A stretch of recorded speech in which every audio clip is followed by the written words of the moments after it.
हिजाब का बुखार अब बैंक कर्मचारियों पर भी चढ़ गया।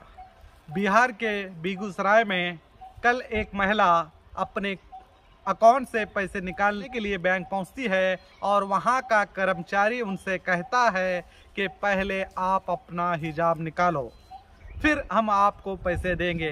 तो सोचिए किस तरह के मानसिकता आज हमारे देश में फैल गई है।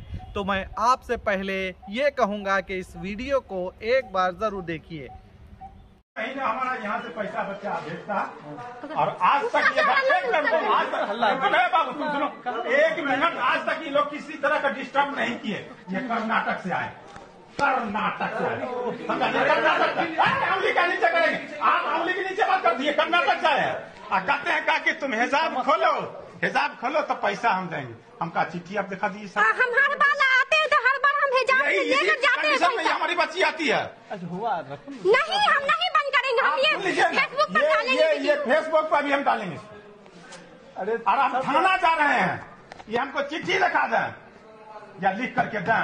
सरकार ने ऑर्डर दे दिया है, सरकार का निर्देश हम अभी आपको हिसाब खोल करके दिखाएंगे जब तक आप चिट्ठी नहीं दिखाएंगे। समस्या इतनी नहीं है, समस्या इतना बहुत बड़ा समस्या है। हम कहते हैं कि आप कर्नाटक में जो हो रहा है आप यहाँ लागू कीजिएगा तो सरकार का कोई निर्देश आपके पास कोई कानून। क्या दिक्कत हो? अरे दिक्कत आप लोग सुन रहे हैं, आवाज मेरी कान में आप लोगों को नहीं जा रही है। सब जा रही है। अरे जा रही तो इसका निदान कीजिए, इसका निदान कीजिए। प्रेम से बात करने लगेगी। थाना को खबर करेंगे, थाना पर आएंगे यहाँ।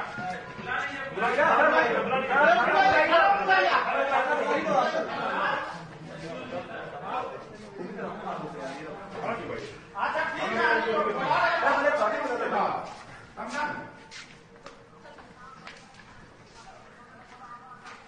ठीक है। जरा सोचिए कि किस तरह देश में नफरत बांटने की, फैलाने की कोशिश की जा रही है कि एक बैंक का कर्मचारी खुद कह रहा है कि आप हिजाब निकाले तब हम पैसे देंगे। ये किस तरह की मानसिकता आज देश भर में फैल गई है।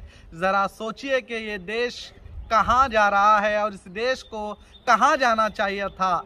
सिर्फ हिंदू मुस्लिम करने से किसी का फ़ायदा नहीं होगा। अगर फ़ायदा होगा तो सत्ता पर बैठे हुए सत्ताधारियों का ही होगा। इस बात को आप सभी को याद रखना होगा। इस तरह नफरत देश में बांटते रहेंगे तो वो दिन दूर नहीं, देश के हालात हद से बदतर हो जाएंगे। हम आपसे विनती करते हैं, गुजारिश करते हैं कि देश को बचाना है तो ऐसे भड़काऊ नेताओं को आप खुद आगे आकर जवाब दें। तब तक ये देश में इस तरह की नफरत भरी आग लगाते रहेंगे।